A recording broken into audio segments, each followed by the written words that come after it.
सामान्य मानवीय के लिए डेली लाइफ की चुनौती होती थी। लेकिन हमने मिडिल क्लास की परेशानियों को समझा, हमने मिडिल क्लास की आकांक्षाओं को समझा और इसलिए आज 12 लाख रुपए तक की आमदनी पूरी तरह से टैक्स फ्री है।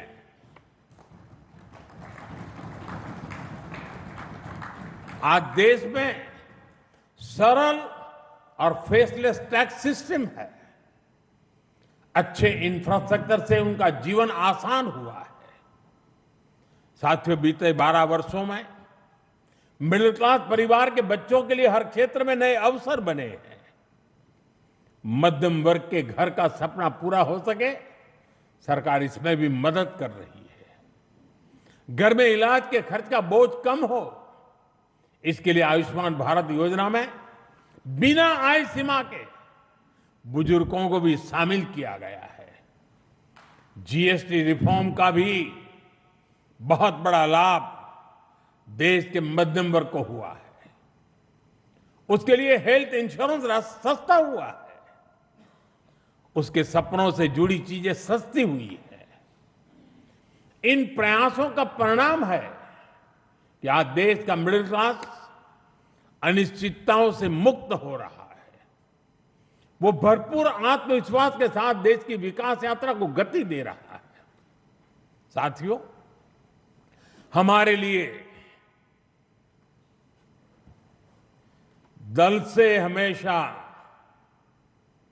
अगर बड़ा कुछ है तो हमारा देश है। दल से बड़ा देश है। और जब नेशन फर्स्ट, देश प्रथम की भावना से काम होता है तो कोई भी निर्णय कठिन नहीं होता। इसलिए ऐसे फैसले जिन्हें पहले असंभव समझा जाता था, जो देश के सुरक्षित भविष्य के लिए अनिवार्य थे, हमने बहुत ही सधे हुए तरीके से उन फैसलों को भी लिया। पहले सरकारें आर्टिकल 370 की बात करने से डरती थी। हमने उसे खत्म करके पूरे देश में एक संविधान लागू किया।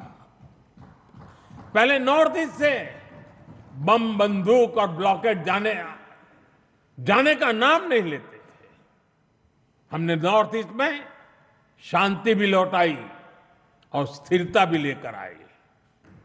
पहले भारत आतंक के हमलों के बाद चुपचाप दर्द सहता रहता था। हमने आतंकवादियों पर सर्जिकल स्ट्राइक की, एयर स्ट्राइक की। ऑपरेशन सिंदूर में दुनिया ने भारत का सामर्थ्य देखा। साथियों, पहले मान लिया गया था कि नक्सलवाद, माओवाद अब कभी नहीं खत्म होने वाले हैं, कभी खत्म हो ही नहीं सकते।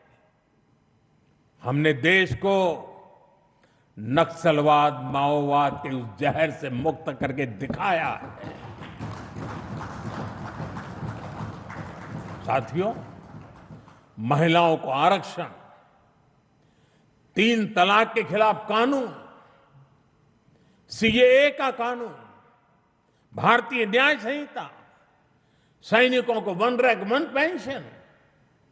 एनडीए सरकार राष्ट्रहित में कोई भी काम करने से पीछे नहीं रही और हम सभी को इस बात पर गर्व है। मैं आज देश को फिर आश्वस्त करूंगा, देश हित के बड़े फैसलों का ये सिलसिला और भी तेज होगा, तेज गति से आगे बढ़ेगा। साथियों, बीते 12 वर्षों में देश ने जो कुछ हासिल किया वो दुनिया देख रही है। लेकिन अब हमें अपनी दृष्टि आगे की ओर रखनी है। हमें 2047 के लक्ष्य को देखते हुए उस लक्ष्य को पूरा करने के लिए अपनी स्पीड को और बढ़ानी होगी। हमारा बेंचमार्क अब ये होना चाहिए कि बीते 12 वर्षों में जो स्पीड और स्केल हमारी रही है, उसको हम और अधिक बड़ा और व्यापक कैसे बना सके। आज ग्लोबल ग्रोथ में भारत की हिस्सेदारी लगातार बढ़ रही है। इसलिए भारत को अब ग्लोबल पैरामीटर्स, ग्लोबल कंपटीशन और ग्लोबल पर्सपेक्टिव देखना है। दुनिया भारत से सॉल्यूशन चाहती है। दुनिया भारत में वैश्विक सप्लाई चेन का एक भरोसेमंद पार्टनर देख रही है और हमें दुनिया की इन अपेक्षाओं पर खरा उतरकर दिखाना है। हमें यह समय गंवाना नहीं है और मैं बार बार कहता हूं, यही समय है, सही समय है।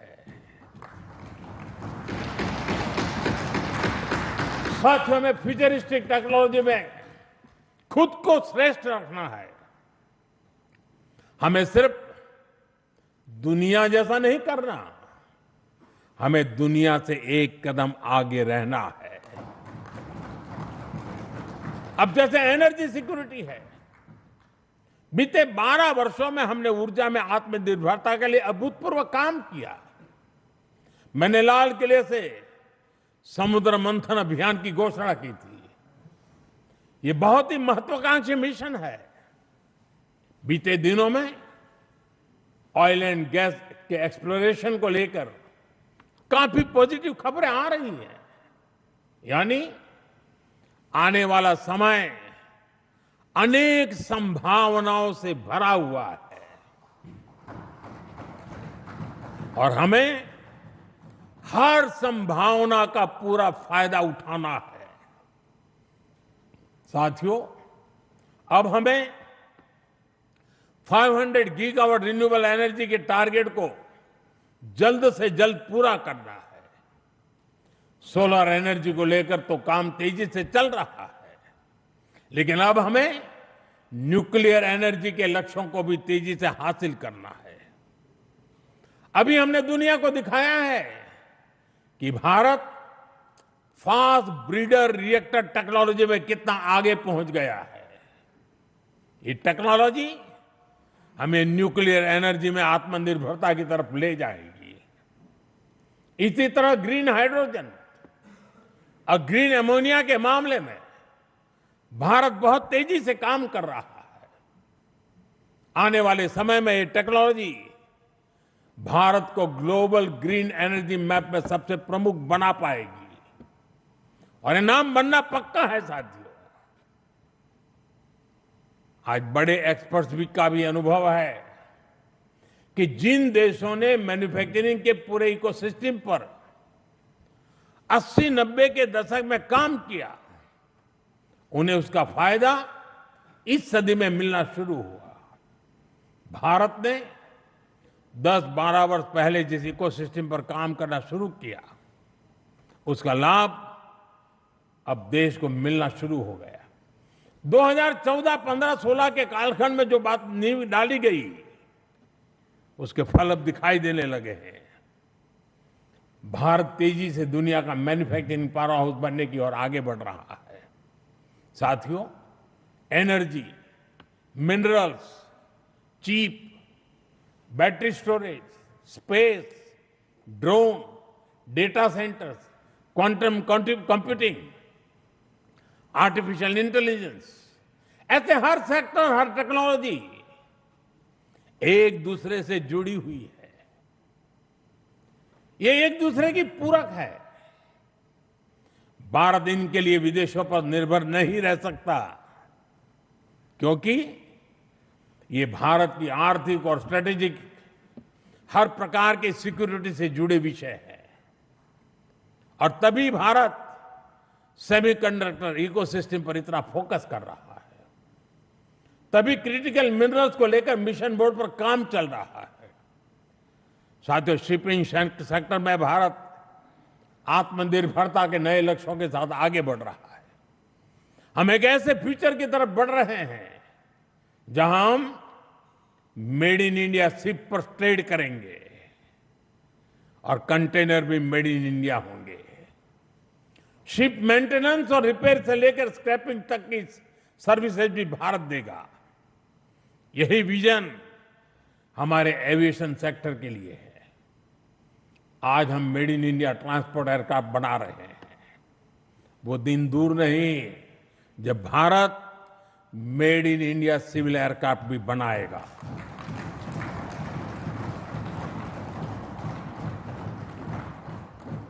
देशवासी मेड इन इंडिया विमान में ही यात्रा करेंगे, वो दिन मैं देख रहा हूं दोस्तों।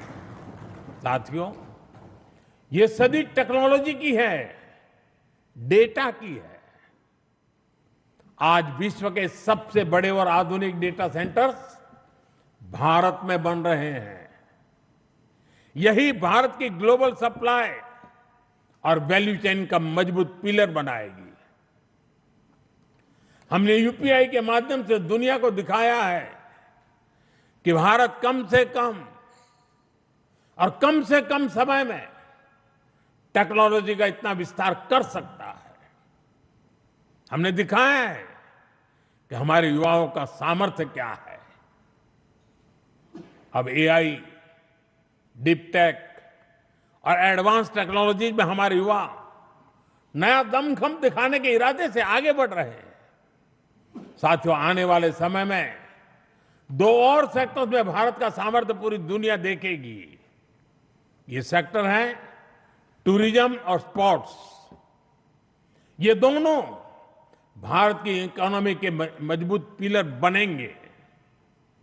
विशेष रूप से कॉन्फ्रेंस, एग्जीबिशन और कॉन्सर्ट के मामले में भारत एक ग्लोबल डेस्टिनेशन बनने के लिए अब पूरी तरह सज रहा है।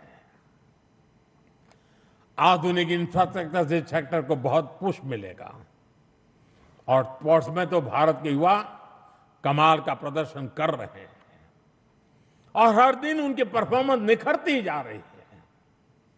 भारत दुनिया की बिगेस्ट स्पोर्ट्स लीग की धरती बनता जा रहा है। आने वाले सालों में हमारी ये खाती और बुलंद होगी। ओलंपिक्स के लिए हमारी तैयारियां भी भारत की एस्पिरेशन का ही प्रतिबिंब है। हमें छोटा नहीं सोचना है, हमें लक्ष्य ऊंचे रखने हैं और उन्हें प्राप्त करने के लिए पूरी ताकत लगा देनी है। साथियों, आज भारत रिफॉर्म एक्सप्रेस पर सवार होकर तेजी से आगे बढ़ रहा है। हमारे लिए रिफॉर्म कोई कंपल्सन नहीं है, रिफॉर्म हमारा कन्विक्शन है।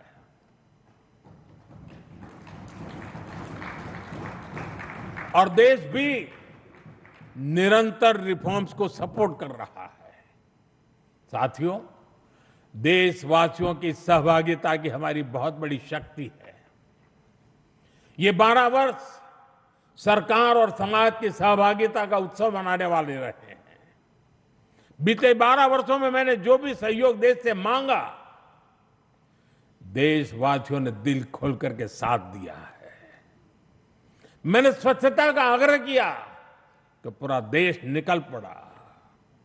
मैंने देश से डिजिटल पेमेंट अपनाने के लिए आह्वान किया तो भारत रियल टाइम ट्रांजैक्शन में दुनिया में सबसे आगे निकल गया। मैंने कोरोना महामारी के दौरान एकजुटता का, संयम का आग्रह किया तो देश ने एकजुट होकर उस महामारी का सामना किया। जनता ने कभी हमें निराश नहीं किया। साथियों, आने वाले समय में भी इसी जन विश्वास और जन भागीदारी के साथ हमें आगे बढ़ना है। सबका साथ, सबका विकास, सबका विश्वास और सबका प्रयास, ये हमारा मंत्र रहा है। सबका प्रयास ही विकसित भारत के निर्माण की असली ऊर्जा है। हमें हर राज्य, हर शहर, हर गांव को जोड़ना है। अब समय आ गया है कि राज्यों के बीच नई प्रकार की तंदुरुस्त स्पर्धा, स्वस्थ स्पर्धा हो। स्पर्धा इस बात की हो कि कौन सा राज्य सबसे तेजी से $1 ट्रिलियन इकोनॉमी बनता है। स्पर्धा इस बात की हो कि कौन सा शहर इनोवेशन का सबसे बड़ा केंद्र बनता है। स्पर्धा इस बात की हो कि कौन सा क्षेत्र रोजगार सृजन में सबसे आगे निकलता है।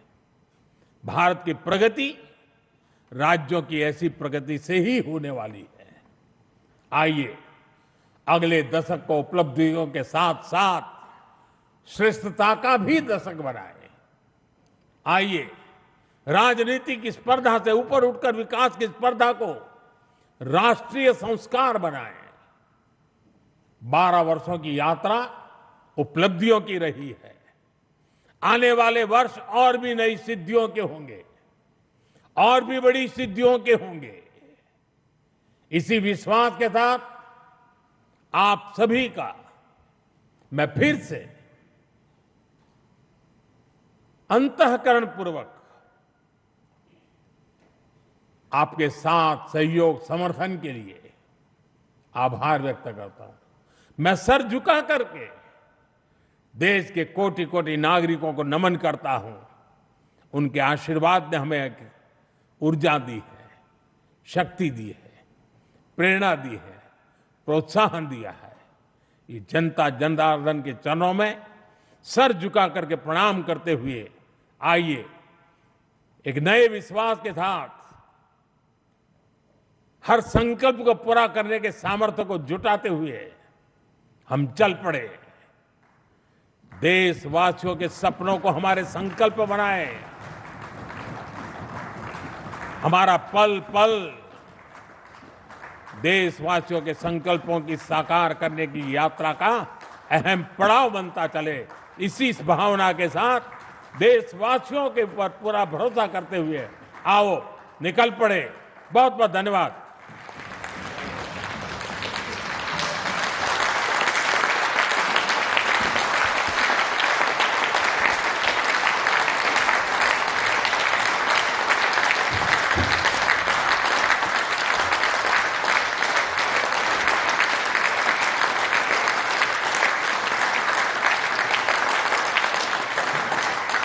ओजस्वी मार्गदर्शन के लिए माननीय प्रधानमंत्री जी का धन्यवाद देते हुए हम सब वंदे मातरम। तो आप देख रहे थे सीधा प्रसारण भारत मंडपम से, जहां प्रधानमंत्री नरेंद्र मोदी एनडीए की बैठक को उन्होंने संबोधित किया और बड़े ही ओजस्वी और ऊर्जावान भाषण हमको उनका सुनने को मिला। बहुत